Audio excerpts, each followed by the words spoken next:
Muy buenas, vamos con el capítulo de Religión y Verdad, capítulo 16, y bueno, me ha tocado la parte final del taoísmo que dice que, bueno, que habla del yin y del yang y de ese equilibrio interactivo entre las dualidades, ¿no? Y que dice que en la cultura occidental también es evidente, ¿no? Entre lo masculino, lo femenino, y bueno, ya sabemos que en el equilibrio está todo, ¿no? Pero a continuación paso a hablar de bahaísmo, que yo no sabía ni lo que era. Dice que la intención central de esta fe es la de representar el núcleo espiritual de todas las confesiones y el ideal ecuménico es íntegro. Es decir, se basa entre en la igualdad entre hombres y mujeres y dice que la cultura india eh, representa que todas las religiones tienen la capacidad de coexistir pacíficamente una al lado de otra. Y así deberían ser todas, creo yo, ¿no? Bueno, fue creada esta religión por Baha'u'llah, que se presentaba como aquel que será una manifestación de Dios, y dice que fue el antecesor de la paz que llegará mediante la unificación de las religiones y de los pueblos del mundo. Pero sin embargo, los militantes islámicos dicen que los consideran herejes y por lo tanto que tienen que ser eliminados, exterminados, ¿no?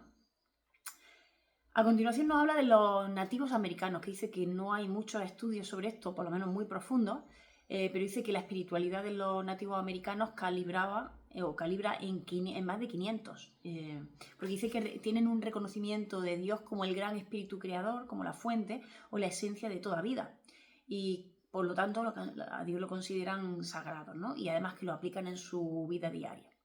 Habla de varias ceremonias que tienen, la ceremonia del peyote, la ceremonia de purificación, limpieza espiritual, honestidad, y el acto de sacrificar la vida de un animal para obtener alimento se santifica y tienen valores como la familia, el honor, como valores clave, así como el coraje, la verdad y la valentía, ¿no?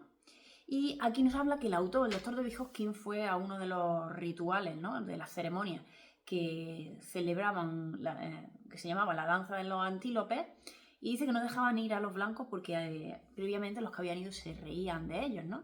Y llevaban una época muy larga de seria sequía y el maíz apenas sobrevivía. Y fue sorprendente porque no me voy a meter en los detalles, pero lo más sorprendente era que los ancianos del lugar llegaron con paraguas y todo el mundo lo vio normal, aunque llevaban un periodo muy largo sin llover, ¿no? Hicieron su ritual y lo curioso fue que al terminar el ritual empezó a llover justo en los campos de maíz. Y nadie se sorprendió allí, ¿no? Porque cada vez que habían hecho esta ceremonia había llovido. Rápidamente el cielo se puso negro y empezó a llover, ¿no? A mí me ha recordado mucho al doctor David Hawkins, ¿no? Porque dice, su certeza y ausencia de duda intensificó el ambiente y las expectativas del grupo, combinado con la fe y la gratitud. Y que estaba todo el mundo tan convencido de que siempre había funcionado esa ceremonia que una vez más funcionó, ¿no?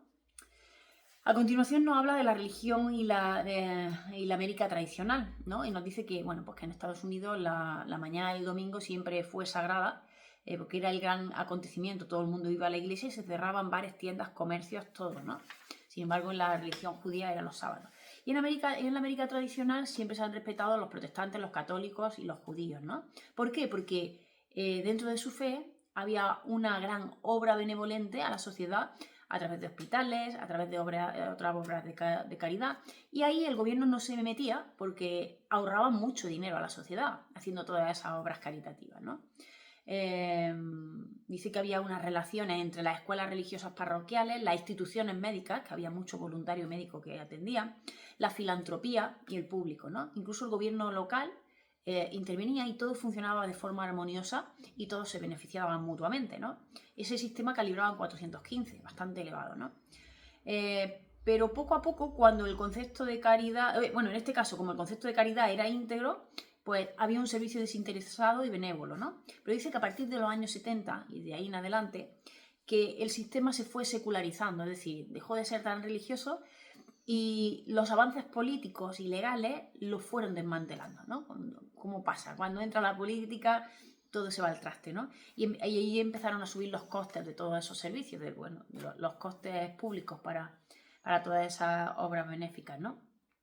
Por lo tanto, la calibración cayó de 415 a 195, ¿no? Y lo mismo pasaba con los asilos de los ancianos, que eran obras caritativas y luego empezaron a desmantelarse y a llevarlos el gobierno.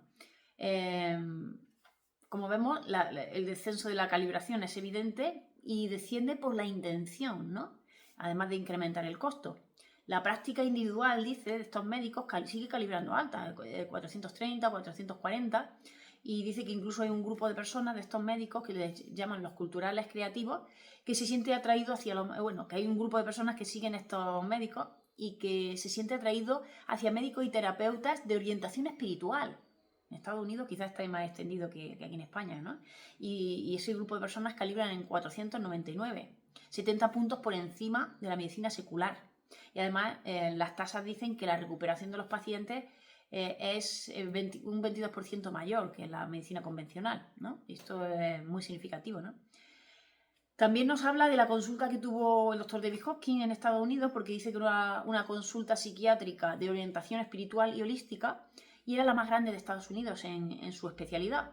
Con 50 empleados, 25 medicinas, fue uno de los primeros que tuvo los ordenadores cuando surgieron y ofrecía programas especializados de los 12 pasos y de la curación de las actitudes. Y además esto lo ofrecía de forma gratuita, con la intención de mantener los costes bajos, ¿no? O sea que fue todo un éxito. Se autofinanciaba, no pedía subvenciones públicas y calibraba en 499, ni más ni menos, ¿no? Los resultados fueron más que evidentes y se plasmaron en conferencias, en revistas, en artículos y de ahí pues el reconocimiento y la fama, ¿no? En definitiva, acaba esta parte diciendo que la espiritualidad y la religión también tienen un impacto muy positivo en la salud familiar y en el comportamiento social general. Dice que incluso los niños en la escuela reflejan una menor tasa de abandono escolar, pero es que influye en todo, en una menor tasa de conflicto y violencia marital entre el matrimonio, menos suicidio, arrestos, consumo de drogas, desempleo, divorcio. Hay una incidencia menor en la enfermedad y en los accidentes y, como dijo aquí un autor, la práctica religiosa está justificada, aunque solo sea por sus efectos beneficiosos a nivel social, ¿no? Así que esto es muy significativo, ¿no? Y para terminar mi parte, habla sobre el ateísmo. Dice que, bueno, pues que esto sí que se ha estudiado más y por muchos autores y que hay un espectro de actitudes muy variables dentro del ateísmo, ¿no? Hay esceptos íntegros o agnósticos que dudan honestamente y esto calibran 200, pero la mayoría de las posiciones ateas calibran muy bajo, ¿vale? El ateísmo militante dice que calibra en 25. Y bueno, hay muchos autores, Feuerbach, Karl Marx, dice que el ateísmo lo veían como un rechazo de la figura paterna, ¿no? Claro, si Dios es el padre, si te llevas mal con tu padre, te llevas mal con Dios, ¿no? Porque si tu padre no es perfecto, Dios tampoco, tiene todos los defectos del mundo, ¿no? Dice que esto se ha reflejado también mucho en las expresiones políticas. Dice que la desilusión produce un resentimiento narcisista hacia todas las figuras de autoridad, ¿vale?